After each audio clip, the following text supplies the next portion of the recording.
শর্মা হুঁশিয়ার হুঁশিয়ার হুঁশিয়ার হিমন্ত শর্মা হায় হায় হায় হায় হিমন্ত শর্মা হায় হায় হায় হায় হায় আপনাদের মন্তব্য বন্ধ করো মুসলমানক আক্রমণ করা বন্ধ করো মুসলমানক আক্রমণ করা বন্ধ করো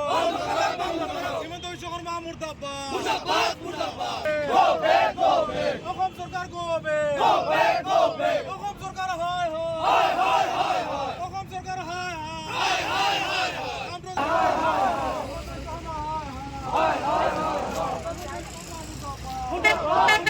অসম সরকার হায় হায় হায় হায় অসম সরকার হায় হায় হায় হায় হিমন্ত বিশ্ব শর্মা সাম্প্রদায়িক মন্তব্য বন্ধ করো মুসলমানক সাম্প্রদায়িক আক্রমণ করা বন্ধ করো মুসলমানক আক্রমণ করা বন্ধ করো মুর্দাবাদ মুর্দাবাদ অসম সরকার হায় হায় হায় হায় অসম সরকার হায় হায় হায় অসম সরকার হায় হায় হায় অসম সরকার হায় হায় হায় হিমন্ত শর্মা হায় হায় হিমন্ত শর্মা গোবে গোবে গোবে হিমন্ত শর্মা গোবে গোবে গোবে হিমন্ত শর্মা হায় হায় আপনাদের মন্তব্য বন্ধ করো।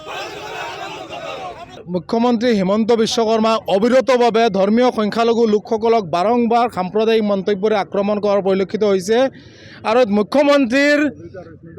উচতনিমূলক এই মন্তব্যৰ পিছত সমগ্ৰ বিজেপি দলটোৱে আৰু একাংশ উগ্ৰ হিন্দুত্ববাদী নেতা পালি নেতা ওতঃপ্ৰোতভাৱে এটা নিৰ্দিষ্ট জাতি অৰ্থাৎ ধৰ্মীয় সংখ্যালঘু মুছলমান লোকসকলক বাৰম্বাৰ আক্ৰমণ কৰি আছে, সাংবিধানিক অধিকাৰ খৰ্ব কৰি আছে। আৰু শেহতীয়াকৈ 7 তাৰিখত যি ধৰণে বিজেপিৰ ফেচবুক পেজৰ পৰা বা বিভিন্ন সামাজিক মাধ্যমত মুছলমান লোকসকলক মুখ্যমন্ত্ৰী হিমন্ত বিশ্ব শৰ্মাই গুলি মাৰি থকা যি ভিডিঅ' ভাইৰেল হোৱাৰ পিছত সমগ্ৰ দেশখনত চৰ্চাৰ বিষয়বস্তু হৈ পৰিছে আৰু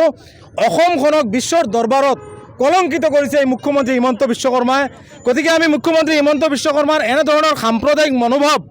সাম্প্ৰদায়িক মন্তব্যৰ এটা নিৰ্দিষ্ট জাতিৰ ওপৰত বাৰম্বাৰ টাৰ্গেট কৰি সাংবিধানিক অধিকাৰ খৰ্ব কৰাৰ যি কাৰ্যকলাপ, এই কাৰ্যকলাপৰ বিৰুদ্ধে আমি অসমৰ প্ৰতিখন জিলা সমিতিৰ সমান্তৰালভাৱে আমি হোজাই জিলা আমচুৱা আজি ডবকা ষ্টেট বেংকৰ সন্মুখত আমি প্ৰতিবাদী কাৰ্যসূচী হাতত লৈছোঁ। আমি স্পষ্টভাৱে মুখ্যমন্ত্ৰী হিমন্ত বিশ্ব শৰ্মাক সকীয়াই দিব বিচাৰিছোঁ, ভাৰতখন এখন ধৰ্ম নিৰপেক্ষ ৰাষ্ট্ৰ। এই দেশত এনেধৰণৰ কাৰ্যকলাপ আমচুৱে কোনো কাৰণতে সহ্য নকৰে। হিমন্ত বিশ্ব শৰ্মাই নহয়, এনেধৰণৰ 100জন হিমন্ত বিশ্ব শৰ্মা আহিলেও মুছলমান লোকসকলৰ সাংবিধানিক অধিকাৰ খৰ্ব কৰিব নোৱাৰিব। গতিকে স্পষ্টভাৱে হিমন্ত বিশ্ব শৰ্মাক সকীয়াই দিছোঁ, এনেধৰণৰ সাম্প্ৰদায়িক মনোভাৱৰ পৰা বিৰত থাকিব লাগে আৰু বিভিন্ন জাতি জনগোষ্ঠীৰ সমান্তৰালভাৱে